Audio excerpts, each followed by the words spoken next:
Assalamu alaikum. Welcome to all of you in this first recorded lecture of week number 5. In this week, we will be discussing the remaining topics of Newton log, and then we will study the sonic log. The content of this presentation have been taken from the chapter number 8 and chapter number 10 of your textbook. In the previous week, we have discussed the Newton log, and we have seen that the neutrons are sensitive to the hydrogen atoms in the formation, and we have seen a terminology called the hydrogen index, and we have seen that if the hydrogen index changes from one formation to another formation, the value of Newton log will change from one formation to another formation. And we have also seen that some formation has very low hydrogen index, clean sandstone, clean limestone with low porosity.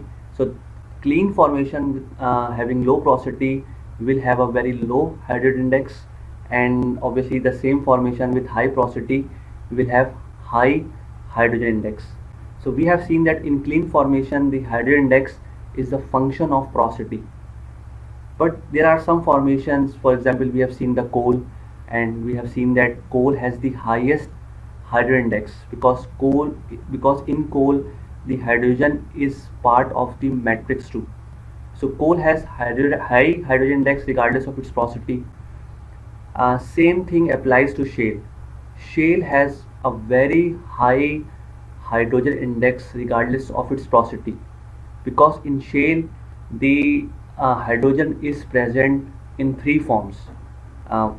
The first one is obviously in the porosity, in pores, in fluids. The second form is the hydrogen can be in the form of the bound water in the small pores, and third one is that hydrogen can be the part of the matrix of the shale lithology. So in shale the hydrogen index is high regardless of the porosity, as written over here that even very low porosity shales can have a very high porosity readings due to the presence of these bound waters. First of all, the difference between what is a bound water and what is a free water. The water that is present in the large pores and that is free to move. The water that is present in the large pores and free to move is called the free fluid or the free water. Similarly, the fluid that is present in the small pores and that is attached to your matrix because of the high capillary forces, so that particular fluid is called the bound fluid or the bound water. We know that shale has a very low pore size, very small pore size as compared to the clean sandstone and limestone. So sandstone has very high pore sizes as compared to the shale. So the fluid that is present in the small pores of your shale zone, basically that particular fluid is called the bound fluid, and that fluid does not flow. So shale has three type of hydrogens. One hydrogen is present in the large pores, one hydrogen that is present in the bound fluids, and the third hydrogen that is present in the matrix of your formation, that is part of the chemical formula of your lithology. So that is also basically bound. It cannot flow. It is present in the matrix. It is a chemical. It is in the chemical composition of your lithology. So because of these three hydrogens, shale gives very high neutron porosity value on the logs, and because of this high neutron porosity value you can identify shale zone. So against the zone where you have high neutron porosity value, again with high gamma ray value, we have seen in the gamma ray log basically that against shale many times you have high gamma ray value. So when you have high gamma ray value along with high neutron porosity value, that particular zone is most likely the shale zone. And we have also seen that the neutron density response, and we have seen that against the shale zone you have a positive response, and we have seen that positive response is a response when the neutron log value is on the left side and density log value is on the right side. So the separation between the neutron and density value and a particular separation when neutron is on the left side and density on the right side, that particular separation is called the positive separation. So even a low porosity shale can give you a very high porosity value because of the hydrogen present in the as a bound fluids, and the value can range from 45 to 75% depending upon the mineralogy of the shale. And obviously this is not accessible. These hydrogens are not present as a part of the free fluids, so this is not the actual porosity of your particular formation, and this is basically not accessible.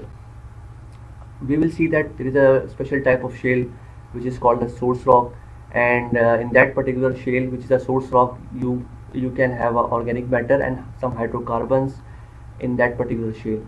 So in source rock, the neutron log values are further higher as compared to the ordinary shales. So we will see that how we identify source rock from neutron log and other log responses. This is a summary that in clays you have high hydrogen index, and hydrogen can be a part of your structure. Hydrogen can be a part of the bound water, and the bound water is trapped in the lithology because of the high capillary forces, as the shale zone has very small particle size or the small pores, and because of this reason even shale has high porosity, and if a particular shale contains hydrocarbons, because of the reason that it has very high capillary forces, the fluids in the shale cannot be produced because there is a direct link of the capillary forces and the fluid flow. So the fluid will only flow from a lithology which has a low capillary forces. So the water in shale or the fluids in shale generally are immobile because they are bound, and they are bound because of the high capillary forces, and the high capillary forces are there because of the low pore sizes of the shale pores. There can be some absorber present in the shale.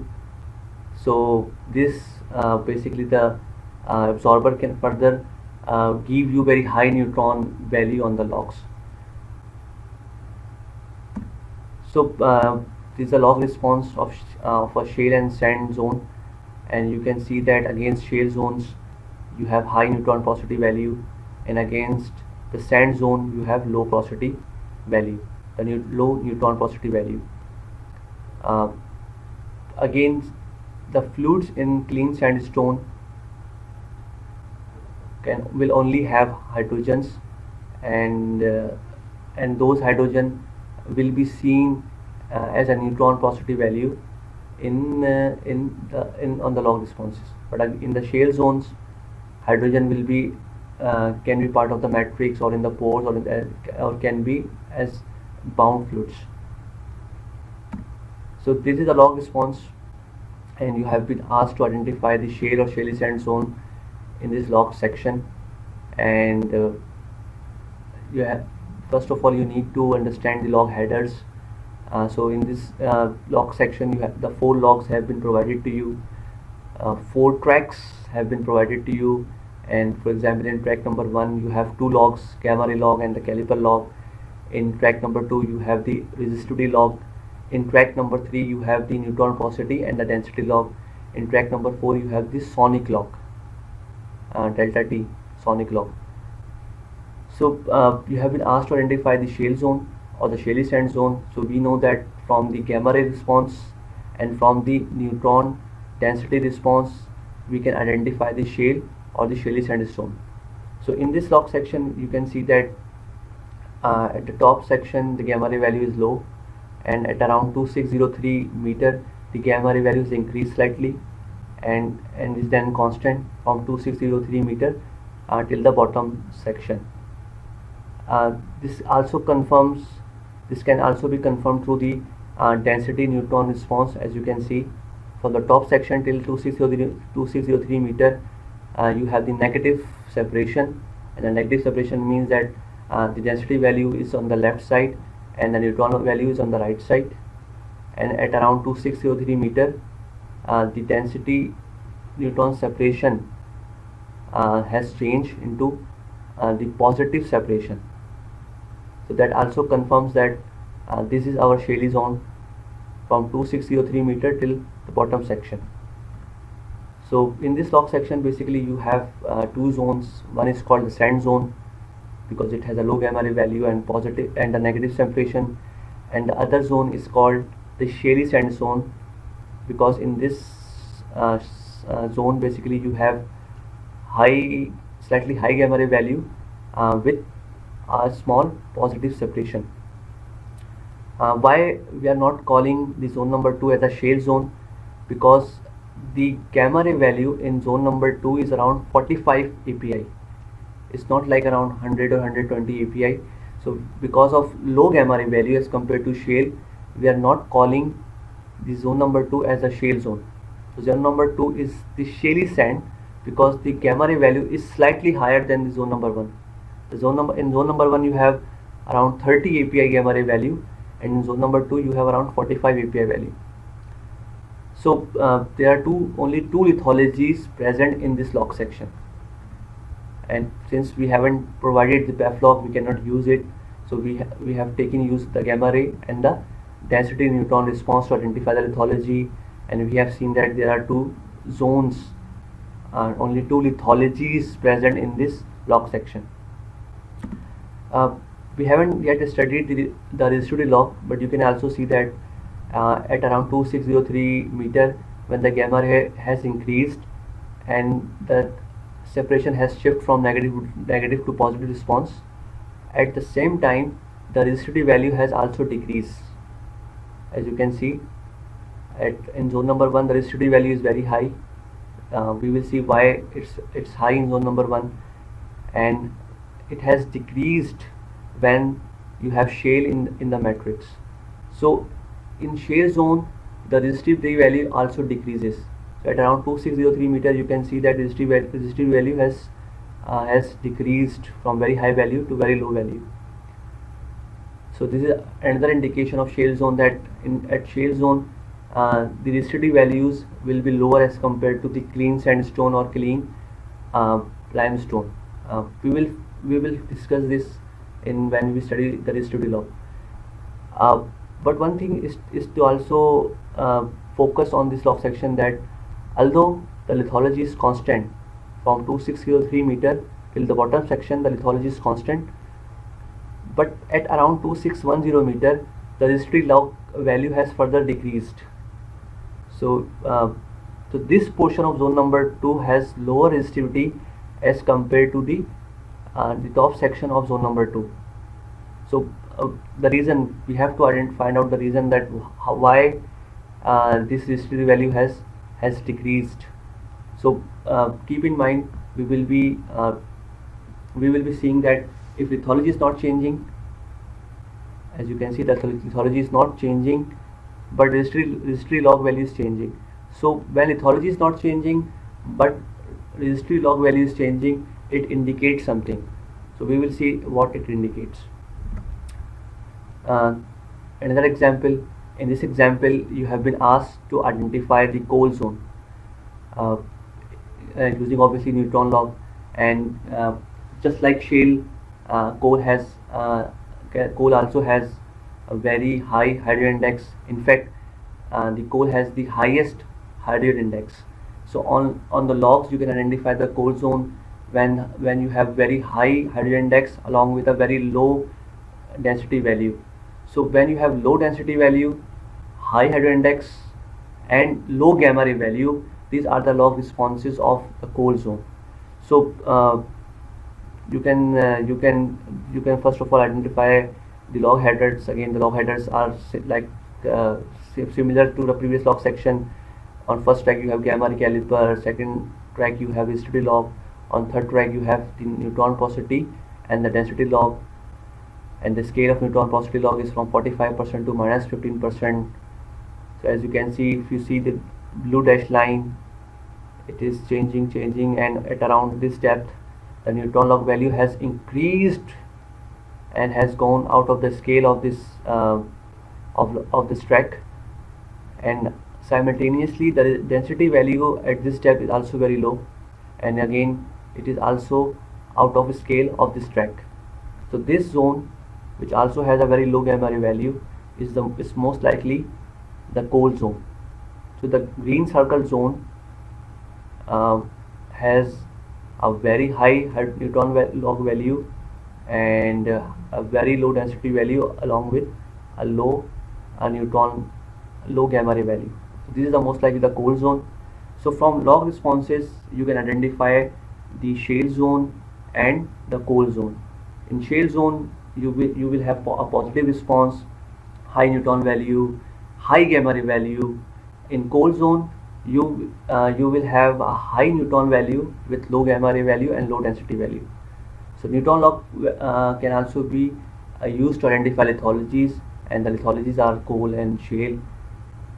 And for example, in this example, you can observe that against coal you have a very high neutron value, and since the scale is from 60% now to 0%, so neutron log value against these two coals are very high, around 50%. So you can use neutron log to identify the certain lithologies like coal and shale. Identification of source rock, you can also identify source rock through neutron log and combining neutron log with gamma ray and other logs. So what is a source rock? Source rock is a special type of rock where hydrocarbons had generated from the organic matter. As per organic theory, we all know that hydrocarbons have been formed from the organic matter, and the organic matter had stored in the source rock, where the temperature and pressure has increased to the level where organic matter convert into the hydrocarbons. So source rock is the kitchen where the hydrocarbons had formed. And generally the shale rock, since the shale rocks are impermeable rock, generally the shale rocks are the source rock. But again, all shales are not source rock. That's the shale where the organic matter had stored and had converted from organic matter into hydrocarbon. That particular shale is called source rock. So when you have organic matter in particular shale rock, which is now called the source rock, the density of that particular shale is lower at by 0.5 gram per cc as compared to the ordinary shale. Similarly, the source rock has high apparent neutron log value than the ordinary shale, because the space of water has been taken by the organic matter, and the organic matter has higher density as compared to the water. So because of this, when organic matter is present in the shale, that becomes a source rock. So the source rock has lower density as compared to the ordinary shale, but it has high neutron value as compared to the ordinary shale. So because of these two things, along with the gamma ray value, the gamma ray value of source rock is higher than the ordinary shale, as you can see from this neutron porosity response. So against the source rock you will have high neutron porosity value as compared to the ordinary shale. So in this log section there are three zones which was the source rock, and against the three zones you can see you will have high hydrogen values and high neutron porosity values.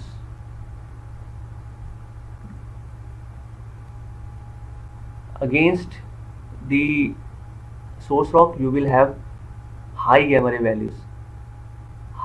values, even as compared to the ordinary shales.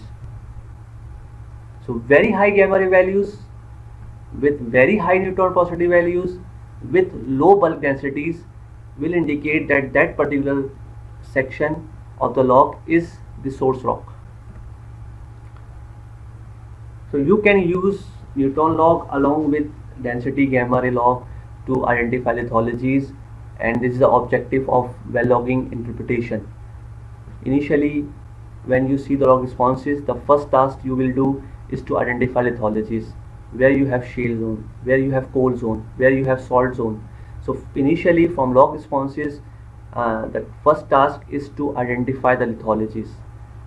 Once you identify lithologies, you will mark the most likely pay zone, that these are the most likely pay zones. For example, this is the most likely sandstone, this is the most likely dolomite, this is the most likely calcite.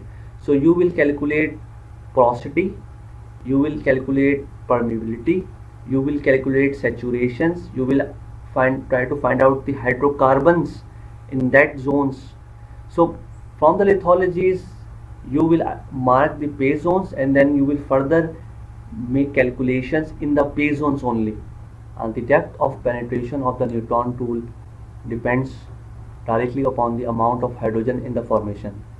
And we have seen basically the cloud, the Newton clouds around the tool, and we have seen that the cloud around the tool totally depends on the hydrogen concentration around the tool. So if you have a high hydrogen index, the cloud will be very small, and when you have the low hydrogen index, the cloud of the Newton around the tool will be very high.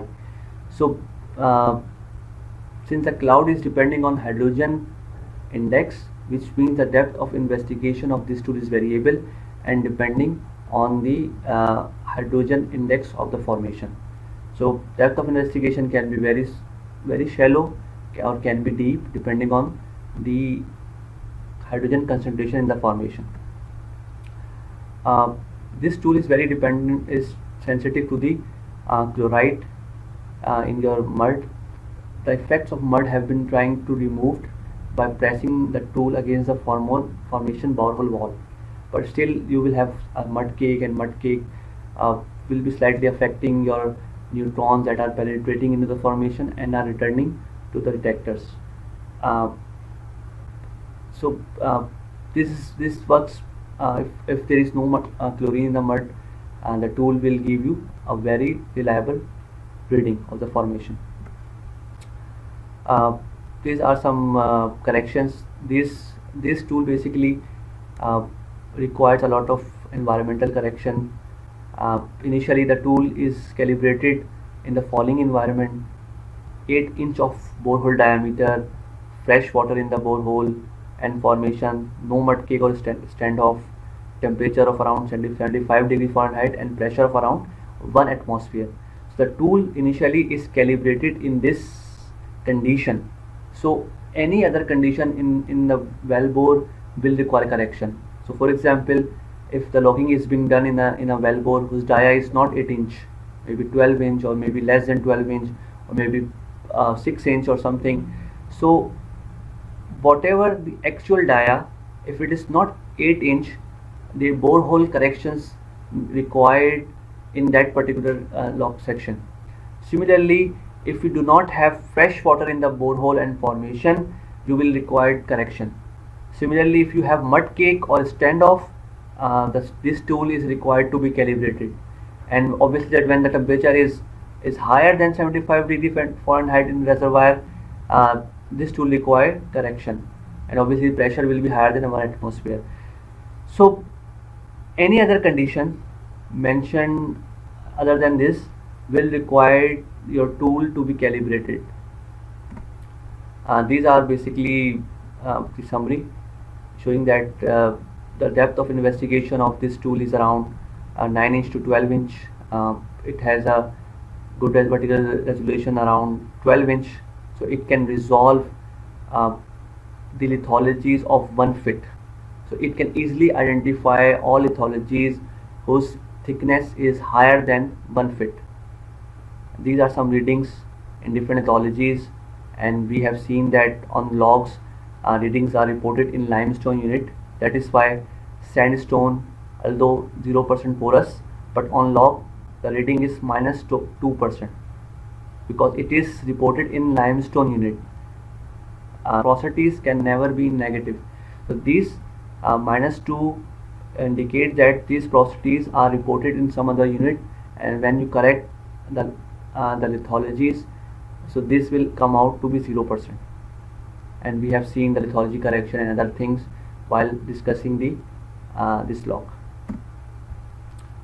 We have seen that this log has some limitation, especially when you have bound fluids present in your formation.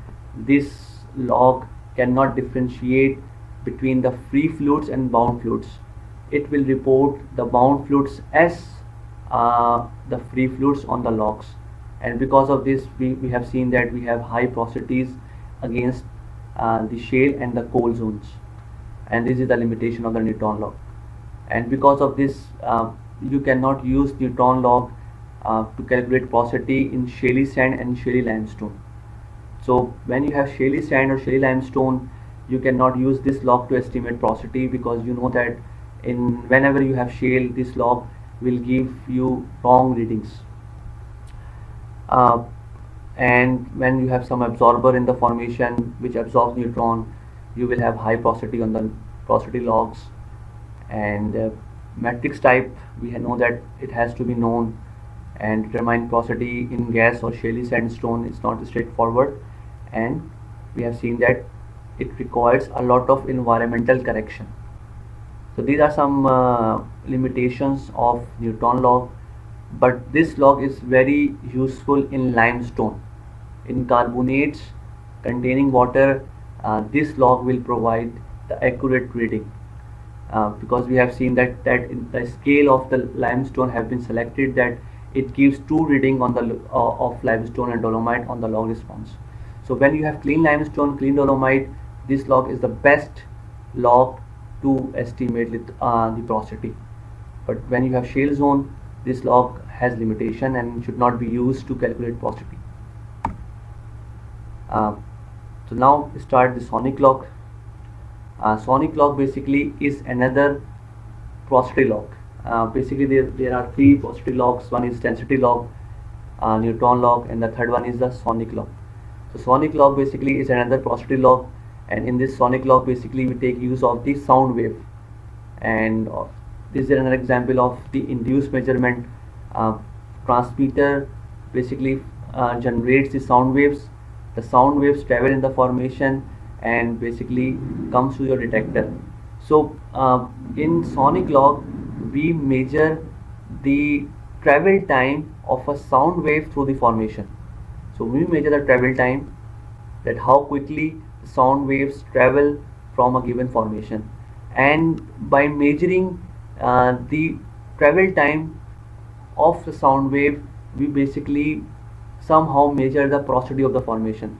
So when we have, for example, two sandstone, one sandstone is 10% porous, another sandstone is 40% porous. So the travel time of sound waves will be different in these two porous sandstones. So when you have low porosity sandstone, the sound wave will travel faster, because sound waves will travel quickly through the matrix as compared to the pores. So when you have low porosity sandstone, sound waves will travel faster as compared to the high porous sandstone. So in high porous sandstone, the sound wave will travel slowly. So by measuring a travel time, we are basically estimating the porosity of the formation. It's just like similar to the bulk density concept we have used. When we were discussing the density log, we have seen that higher the porosity, the lower the bulk density. Lower the porosity, higher the bulk density. Similarly, higher the porosity, the slow the sound wave will move. Lower the porosity, quickly the sound wave will move. So by using this relationship, this sonic log estimates the porosity of the formation. Basically, its main use is to derive the porosity of the formation, and again it provides some valuable information that is used to calibrate the seismic data. We will also see that this log is also used in fracture identification. Remember that there are two types of porosity in a given formation. One is called the primary porosity, another is called the secondary porosity. Primary porosity is the porosity which is generated in the sandstone or in any lithology at the time of deposition. So primary porosity is a porosity which is generated in a given rock at the time of sedimentation. But the secondary porosity is a porosity which generates after the sedimentation process has completed. So there are two porosity, one is primary and another is secondary porosity. Secondary porosity basically generally are basic, for example, fracture. So when you have any rock and because of tectonic activities, some pores have developed in that rocks. So that particular pores which have developed from, for example, due to the tectonic activities are called the secondary pores or secondary porosity. So generally secondary porosity develops in carbonates, in limestone and dolomite, because they are very hard formation, so they will not bear the stresses to a limit that their structure changes. So they are very hard and brittle formation, so after a limit they will break and fractures will develop. So generally we have fractures of secondary porosity in carbonates as compared to in sandstone. So this log is useful in identifying the uh, secondary porosity in your lithology. Uh, the tool measures the time it takes for a pulse of sound to travel from a transmitter to receiver, which are both mounted on the tool. So in this tool basically uh, we are measuring the travel time of the sound wave which is traveling from the source, which is called transmitter in this case, to the detectors, which are called receivers. Basically this is can be seen that this source is generating a wave, and that wave is propagating in medium, any medium, and over time its size is increasing. So many times the sound waves are also called the pressure waves. Many times they are called the pressure disturbance. So pressure waves, pressure disturbance, or the sound waves, these are the name of one thing. These sound waves can travel through the rocks, can travel through the fluids, and their velocity depends on the characteristic and geometry of the formations, and they travel through a medium in the wave front, and a compression wave can generate other waves in its wake. So when you generate a wave in a particular system, that wave will move, and by moving they will generate more waves. This can also be understood through this figure, that this source basically is generating wave, pressure disturbance, and as you can see this the disturbance is moving in all direction, and obviously you are generating this disturbance in the mud because the tool is in the mud, and this tool is run hole centered. So this tool disturbance is being generated at and the center of the wellbore. The waves are being generated and moving everywhere, and sooner or later they will reach to the formation borehole wall, and when they reach to the borehole wall they will generate more waves. So basically we can classify the waves into two types. One is called the compressional waves or called P waves, and other is called the shear waves or S waves, and these classification has been made by the particle movement related to the wave direction. And we know that S waves can only move in medium with elastic properties, solids. So S waves can only travel through solids, but P waves can travel through the mud and through the solids also. Uh, but S waves are slower than P waves. These are some basically basics of waves. And for example, if the wave propagation direction is in, as you can see, in this direction, so depending the particle movement, if the particle is moving along with the wave propagation, this is called the P waves, if particle is moving perpendicularly to the wave direction, that are called S waves. And S waves basically are slower as compared to the P waves. So when sound waves are being generated, so the wave that is coming directly from source to transmitter, basically it can only be the P waves. Sometimes it is also called Stoney waves, but for these are the P waves. And the wave which is also traveling through the formation, so the bulk of the formation, which includes the matrix plus the fluid, is the P waves. But the wave that is traveling only through the solid is called the shear wave. The wave basically which is traveling directly from the tool to the detector is traveling through the mud, and we know that mud has low density, so the P waves in mud are slower. P waves through the muds are slower as compared to the P waves through the formation, and shear waves are slower than the formation P waves. So because of this, this is the first of all, read the summary. The transmitter emits sound waves at a frequency of around 20 to 40 kilohertz in short pulses. The energy spreads out in all directions, as I have shown you. So imagine a pulse generating a sound wave from a transmitter. This sound wave will travel through the drilling mud and encounter the wall of the borehole. The P waves travel well through the mud at a relatively slow velocity, as the mud has a low density. The S waves will not travel through the liquid mud. At the interface of your mud and your formation, the sound wave will be reflected and refracted. The refracted one will move inside the formation and will generate further P waves and S waves. And the portion of the P waves energy that is reflected in the formation travels at a higher velocity because the density of the rock is higher. So this summary basically, the source is continuously generating the sound waves that are moving in all direction.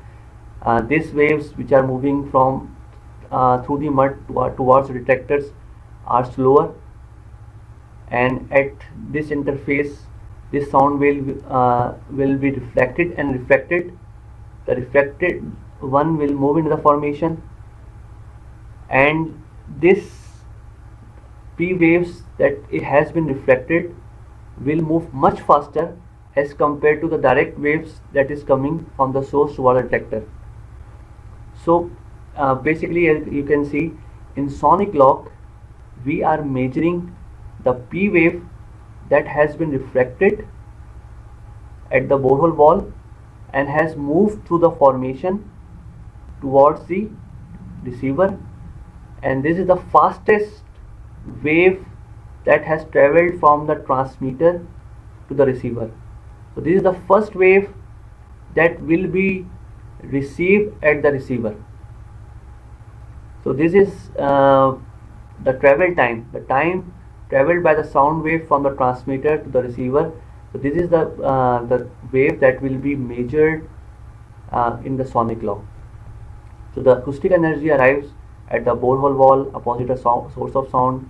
It gets converted into various type of waves, compressional, shear and Stoney, and this compressional wave will be detected at the receiver. So transmitter, when fire the sound waves, timing starts, and when your sound wave reach to your detector, the timing stops. The time traveled by sound wave is recorded and is the fastest wave that has traveled from transmitter to receiver. And as I have mentioned that this tool is run at the center of the borehole. So this tool basically, as you can see in the travel time of the sound wave, it has three sections: A, B and C. A is the section where the sound wave has traveled from transmitter to your formation. B is the travel time in the formation, and C is the travel time from the formation to the receiver. And as a well logging uh, engineer, basically as a well logger, we are only interested in the travel time of sound wave in the formation, which means we are only interested in knowing the B travel time which is in the formation. We are not interested in A and C, which are the travel time of sound wave in the mud, either from transmitter towards the formation or from the formation towards the receiver. We are not interested in this in C. So we will see that how this A and C travel times are eliminated in modern tools. The sonic tools transmitters are piezoelectric, and piezoelectric basically are the material basically which converts your electric signal into an ultrasonic vibration. So when you apply current to this material will expand, and since they are in the mud, so the disturbance will be created in the mud, and that disturbance basically is the sound wave. So in piezoelectric transmitters, the application of electric charges cause a change in its volume and results in the generation of pressure disturbance.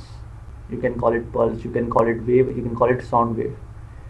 And receivers are also piezoelectric, and they convert the shock, which is the pressure wave, into an electromagnetic signal, which is a signal which is recorded on the log.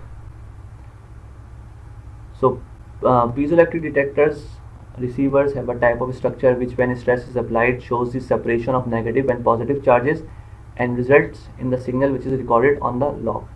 So receivers, the transmitters and detectors both are piezoelectric, and piezoelectric is a material which, when applying the electric signal, its volume changes and creates disturbance. That disturbance is called the sound wave, which moves through the formation towards the detector. And detectors are also piezoelectric, which converts that shock again into electric signal, and which is recorded on the log. One thing is that there are train of waves which are generated from one single wave, but we are only focusing or interested in measuring the fastest wave that has traveled through the formation. We are not measuring other waves in the conventional sonic law. We are only measuring the first wave that has reached the transmitter, and basically we have measured the time traveled by the fastest P waves. So in basically sonic log, we are measuring delta t or dt, which is the transit time, and the transit time basically is the time traveled by the sound wave for a given fit of the formation. So transit time, which is also called the slowness, as a unit of microsecond per fit. So time traveled by sound wave in a given fit of your formation is called the transit time, which is also called the slowness, and it's the inverse of the velocity, and the unit of delta t is microsecond per fit. And when you inverse this, it will be fit per microsecond, which is velocity. So transit time and velocity are inverse to each other, and delta is the time the wavefront takes to travel one fit, and for most rock it lies between 40 and 140, and for compressional waves and for shear waves it is lying in this range. In conventional sonic, we are only measuring the compressional wave, so the scale is between 40 and 140 microsecond per fit. These are some advancement in the sonic tool. In earlier sonic tool, you have one transmitter and one receiver, and you can see that travel time of sonic wave through the mud is also included. Obviously we are not interested in this. So dual receiver sonic tool, which is also used basically in dual receiver sonic tool, you use two receivers and you have one transmitter, and by subtracting the two readings you eliminate the effect of A and C, because the effect of A and C will be equal in first recorder reading and will also be equal in the second recorder reading.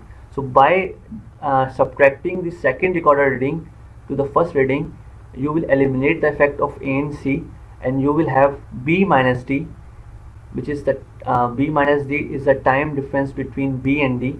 So by B minus D you have measured the travel time between the two receiver. So B minus D is the travel time between the two receiver, and when you have divided the travel time of two receiver with the spacing of the two receiver, L is the receiver spacing. So B minus D divided by the L basically is the transit time of the formation, and by doing this you only measure the formation response. You have eliminated the effect of mud from your readings. The whole compensated sonic tool, you can see you have a lower transmitter and upper transmitter, and you have four receivers. Two receivers are measuring the sound waves from one transmitter, and by this you basically increase the reliability of your zone reading. We will see it in coming slides. So at least you will be using one transmitter and two receiver, or you will be using two transmitter or four recorder. So at least you will use one transmitter and two receiver. So this is basically a borehole compensated tool, and this tool has two transmitter and four receiver. So this tool compensate automatically for the problems with tool misalignment and varying size of the hole that were encountered with the dual receiver tool. It has two transmitters and four receivers arranged in two dual receiver sets, but with one set inverted. Each of the transmitter is pulsed alternatively, and transit values are measured from alternate pairs of receivers. There is also another configuration which is called the long spacing sonic tool, and as you can see, in long spacing sonic tool you have two transmitter which are close to each other and two receiver which are close to each other. So from transmitter you are obviously generating sound wave, and both receivers are measuring the signal from both transmitters. So when the signal is being generated from the lower transmitter, these two transmitters are measuring the sound wave response from this transmitter, plus when the sound wave is transmitting from this transmitter, both receiver will also be measuring the response from this sound from this transmitter. So basically it's like a dual receiver configuration, but you are using two transmitter to enhance the reliability of the reading. So it was recognized that in some logging conditions a longer TX-RX distance could help. So Schellenberger has developed a long spacing sonic tool which has two transmitter which are 2 feet apart and two receiver which are also 2 feet apart, but separated from the TX by 8 feet. So the distance between the transmitter and receiver is at least 8 feet.